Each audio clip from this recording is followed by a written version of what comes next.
This is part two of either three or four of X-Men villains. Starting off with Lady Deathstrike, who is very different from her comics, I still thought she was amazing. She had a great look, her fight scenes were amazing, and her battle with Wolverine was nearly legendary when it comes to X-Men live-action fights. And overall, I thought she was a very vicious individual, but I thought she was very distinct when it comes to villains, because she came across as very unique. And she only had one line in the entire movie, and yet I still think she really popped. In my opinion, I really wish they didn't kill her off just after one movie, because I think she would have been a great villain to keep around. But unfortunately, she was killed off. Psylocke. And while I'm sad she's not like her comic counterpart when it comes down to origins-wise, well, maybe not sad about that part. Her origins in the comics is really weird. But personality-wise and morality-wise, she's very different. But she still looks a lot like her, fights like her, and has powers like her. And I found it to make up for the fact that she might not be her exactly personality-wise, but the fact that she looks identical to how she does in the comics, in my opinion, she looks like she just walked out of a comic, really just makes up for the fact that she's, personality-wise, she does not seem like she comes from the comics.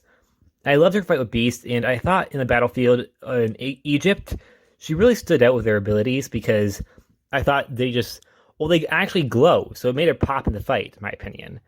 Overall, I really wish she came back, but she only appeared in one movie. Juggernaut.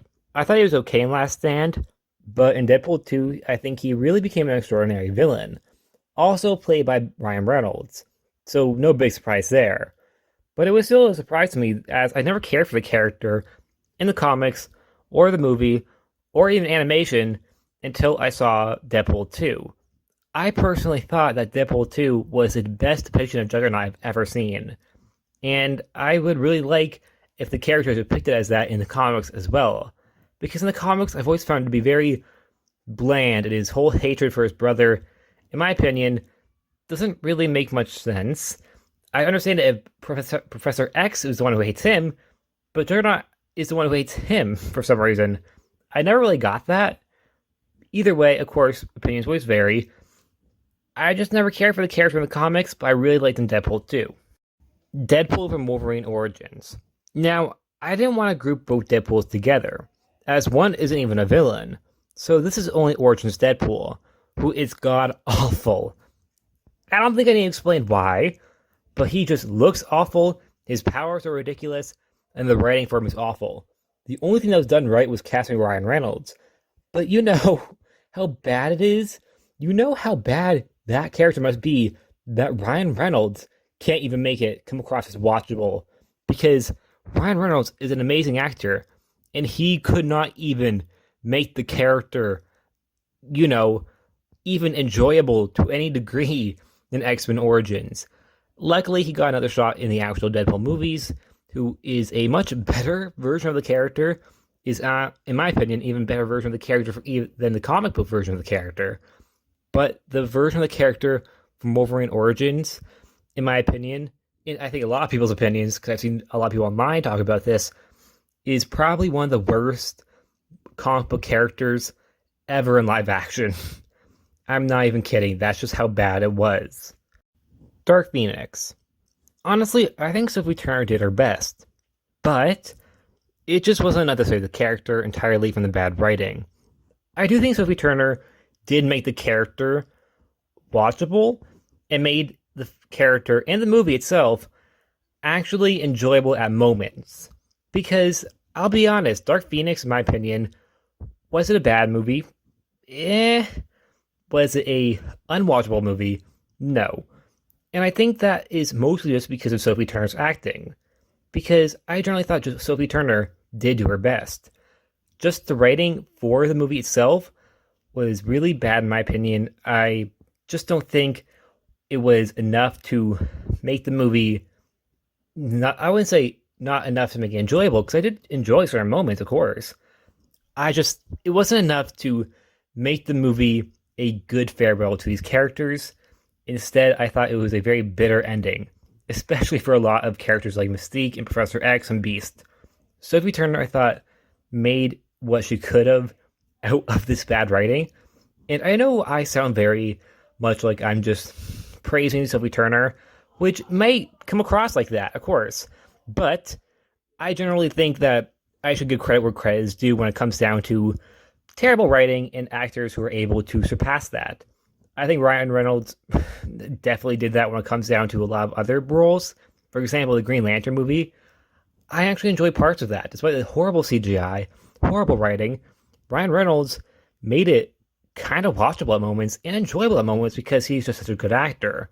That is a very similar situation with Sophie Turner here because I think she's such a good actress. She managed to actually make this movie somewhat watchable, even if overall I was not a big fan of it. Who the next villain we're about to talk about is also from Rook, who is the last character we're going to be talking about today.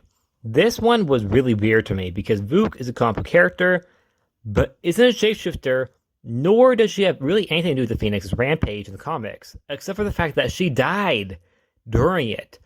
Yes, she was just a nameless alien that appeared for a couple of panels where they died, but for some unknown reason were turned into a huge role in the movie. I don't understand why. I thought bringing in aliens into this universe felt very much like bringing superheroes into Riverdale. It just felt like jumping the shark. Well, yes, I know aliens were involved in the comics, which was the Shi'ar Empire, which I think would have been a lot more forgiving than just a random alien group called Vuk and the whole group Skrull people. But in the comics, aliens have been around the Marvel Universe for a long time. But in the X-Men universe, they were never established until this storyline. And because of that, it makes it come across as very out of nowhere. And also, I don't think they had to be there because I think the aliens, in my opinion, and opinions always vary, were the worst part of the movie. They were overacting. Jessica Chastain, no offense to her, I think she's a good actress, but I thought she just generally did not care about the role. It came across very much like a paycheck, and she played it very wooden. All the aliens were, which might have been a choice, because that could have been purposeful. But it didn't come across like that. It came across very generic, and it didn't come across like they were this whole mystic group of aliens, but instead came across like they were just extras in a film. Meanwhile, they're played by a lot of big actors, yet they weren't really feeling that way.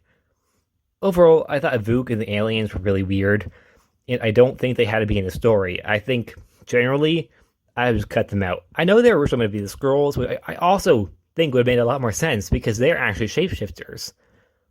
And I know why they changed it because Captain Marvel came out the same year, but either way, I personally really did not like the alien plotline. Anyways, like always, please like, subscribe, and I'll see you guys next time. Bye!